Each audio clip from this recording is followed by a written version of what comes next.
You may have heard about this one. The memes kind of are plaguing the internet right now over one Liberty Safe company. And it turns out they weren't so safe.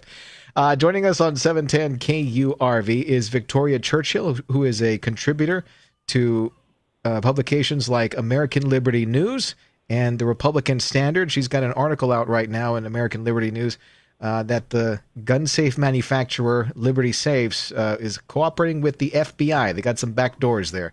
And this story gets way worse than that. So let's talk about what happened. For those that aren't familiar with the Liberty Safe company, who are they? Yes, well, thank you so much for having me on today, Zach and David. Very grateful to be on with you guys this evening. So Liberty Safe is America's largest manufacturer of gun safes, and they're based in the Utah area. And, you know, they're among gun owners. They're one of the most well-known brands. And as of a couple days ago, they are well-known by a lot more people for not a very good reason. So there was an individual that had an FBI raid come to his house. And one of the things on the property was a Liberty Safe, which is, you know, it has both a manual and a electronic lock. And so what happened was the FBI, as part of that warrant, asked Liberty Safe for the code for, as you mentioned, the back door to the safe. And they gave it to them. And in a statement put out by the company earlier this week, they said that first, kind of without the warrant, they said that they weren't going to give them the information. And then when the FBI obtained the warrant for the property, for the individual's property, but not necessarily the gun safe, they still let them open the safe. And first, kind of this popped up on social media. The individual is in question. He is friends with the Hodge twins. They're commentators on Steven Crowder's network. So they kind of put this video out a few days ago, which prompted the statement from Liberty Safe, which kind of spewed this whole debacle. They kind of, you know, they definitely stepped on it themselves. This gets so wild very, very quickly. And did they mention why that there is a backdoor on the safe at all? Was there a real functional, objective reason as to why? You know, I'm not sure, because on Liberty Safe's own website, they actually say that if you get stuck and locked out of your safe, that they cannot do anything for you, and they encourage you to contact their local locksmith. So that is kind of their standard operating procedure. I guess unless the feds call, then they will grant them the backdoor access to the safe, which is what happened in this case. But again, this is, you know, just based on the protocol that's listed on their website. This is something that I think, you know, hundreds of thousands of gun owners across the country that have these safes, I don't even think this is something that would have crossed their mind, is that Liberty Safe actually could get the safe open, because they tell people not to contact them if they get locked out. We're talking about some of the trouble that Liberty Safes has gotten themselves into recently, and we are joined by Victoria Churchill, who is a contributor for American Liberty News, our guest on your 956 Drive Home. And Davey, I don't know if you can jog my memory on this one. Wasn't there a story a few years ago involving some terrorists in California and one iPhone? And when the FBI or what have you asked Apple for a backdoor, didn't they say no, like we can't do that? I thought, if I had to answer that, which I suppose I do, I think they resisted it. My memory is they resisted it first and then finally gave in, or they resisted and finally the cops figured out a way to bust it. Makes sense. But I'm sorry, Davis, you had a question. Go ahead. Here's my question.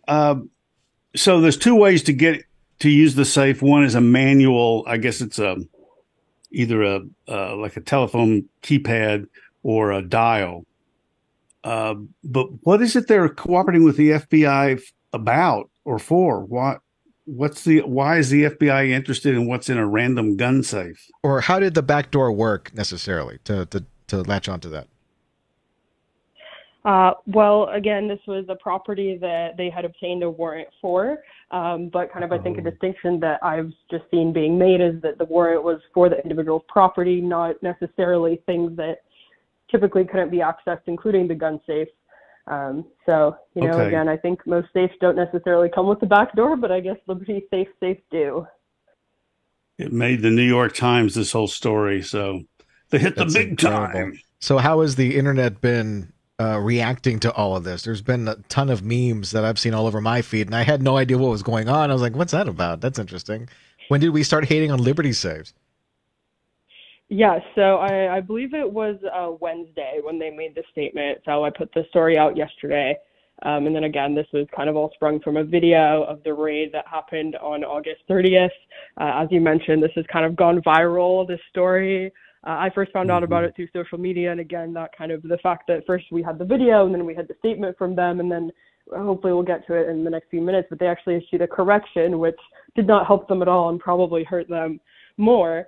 But yes, I've definitely seen a lot of traction around this on social media. I know you and I touched base a little bit, Zach, before the show. I think I've even seen it in my own circles, lots of memes going out around about this. It is funny, but it also kind of raises some really important questions like, privacy and consumer choice, which is a lot of us at Young Voices, that's something that we talk about quite frequently. So, this is definitely kind of the idea of voting with your dollar and supporting businesses that support, patriotism and freedom and American values. This is definitely something that has kind of been a trend, I think, through the past few months. First, we saw it with, Dylan Mulvaney and Bud Light. Then we had it with Target with some of their merchandise earlier this year. And now Liberty Safe. So some of the memes revolving it have been, just cans of Bud Light in safes with Dylan Mulvaney on the side. Or the one that I shared a few hours ago was, Liberty Safe new spokesperson Dylan Mulvaney. So definitely a lot going on there. And now, the line that I saw was that they were going to give Liberty Safes the Bud Light treatment. I thought that was the interesting quote there. But in all of these, gun safe companies and all these safe companies coming out I'm sure this is a huge opportunity for them. Has anybody been stepping forward to capitalize on this? Yes. So one company that I specifically mentioned in the piece that I have up on American Liberty News is Secure. They are a manufacturer out of northern New York, I believe the Syracuse area. And they actually very tactfully kind of said, we don't comply with any warrants. So they kind of brought themselves into the narrative, but without actually mentioning their competitors. So, I would be very interested to see if companies like themselves or Fort Knox is another big gun safe brand. I think some of Liberty Safe's competitors are definitely going to be seeing some bigger bottom lines this quarter, let's say. Because that's the thing, right? A gun safe isn't, unlike Bud Light, it's not something you're going out and buying every weekend. But it is quite a hefty investment. They go from hundreds of dollars to thousands of dollars. One of the comments I saw from a user on the Liberty Safe kind of comment thread as I was going through it for the piece, somebody was like, hey, I just ordered a $7,000 gun safe from you guys and I'm going to return it because I'm not giving you another dime of my money. And, in my own household, my husband and I are both gun owners.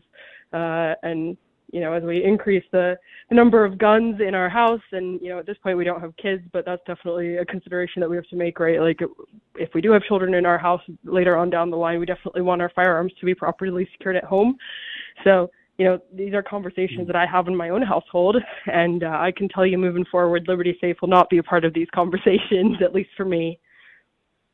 All right. Were there any other angles or any other elements of the story that we missed before we go? We're speaking with Victoria Churchill, who is a writer for American Liberty News, our guest on your 956 Drive Home. Any other parts that we left out here?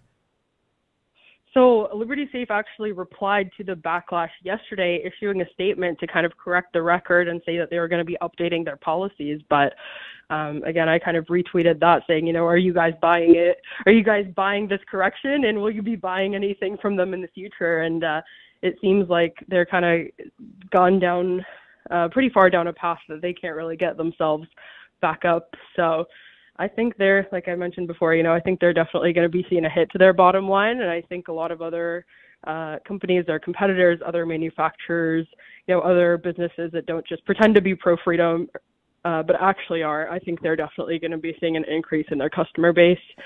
And, that's one of the beauties of our capitalist system that we have here in America is that consumers have the freedoms to support businesses that support their values. Yeah, and in the meantime, repeat after me. I lost it in that boating trip. I lost it all on that boating trip. Thanks a lot, Victoria. Appreciate it. That's Thank you guys Victoria, so much. That's Victoria Churchill. Thanks a lot for stopping by with American Liberty News, joining us on News Talk 710 KURV. This is your 956 Drive Home.